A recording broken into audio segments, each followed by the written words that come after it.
So did you hear the sound of evil Christmas Santa? That's my daughter. She went and reset all the snow globes so that they'll play all at the same time. Everybody's here trying to have a fun Christmas. And Paige turns all the snow globes over. It smells like home. Exactly. Yes.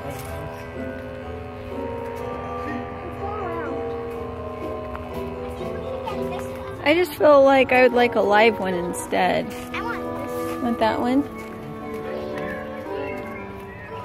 They have smaller ones? It's gotta be smaller. This one. This one. I like that one. I like all of them. I like all of them too. We should just live at Home Depot. Oh. Everybody vote on living at Home Depot. Yes. Yeah. So I love making stock out of meat. It just gives you a whole nother meal out of it. You can make gravy, you can make soup, and this duck is gonna be amazing. Okay, so what I'm gonna add is 1 or 2 stalks of celery, a handful of carrots, and I accidentally used all of my onions on my kimchi. So I'm going to take some kimchi out and use that too to give flavor, and it's going to cook for several hours, and then I'm going to pull all of that out. And if I had chickens or something, I would feed it to the chickens. But the bones will probably go in the garbage since I don't want them attracting anything to the compost. And then I will add back to potatoes and carrots and things like that for dinner. Okay, so this is going to boil down quite a bit. So I am going to add more water than what I actually want there to be in the end. And again, these are just to add flavor. We will be taking them out when we actually make the soup.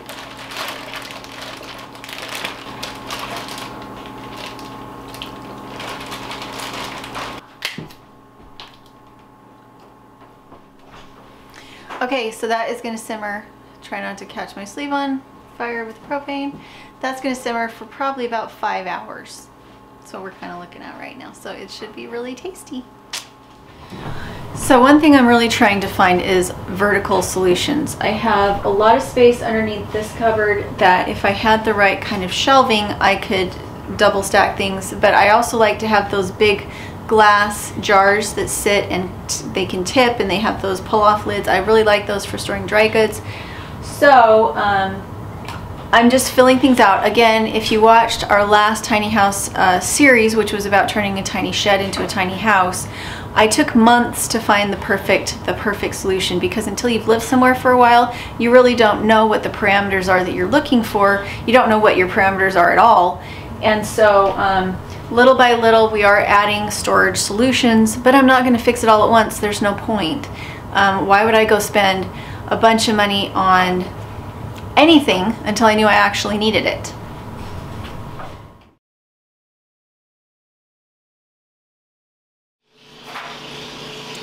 We got a pressure washer going right now. I'm going to try and show you how I use the carcass from the duck. Right there. I'm going to try and show you how I'm now going to take all the vegetables and the bones out, and then I'm going to make soup with it. It's been cooking for 2 days now.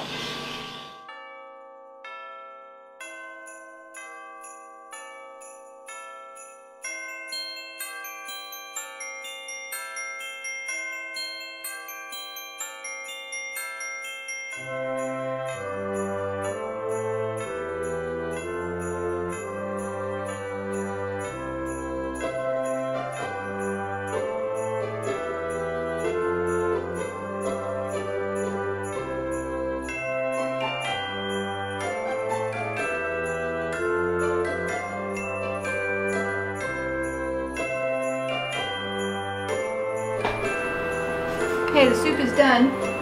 I'm gonna go ahead and feed kids. Girls, you have the table cleared off? Thoughts? Good. Jake's getting you only flat time.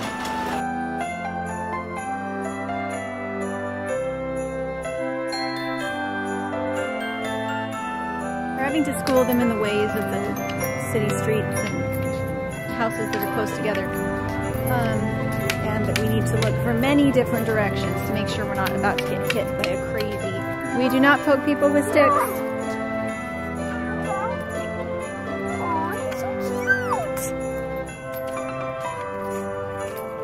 Oh, and we found these. We think they're acorns. Yeah, they are. And I wish I had a pig to feed them to.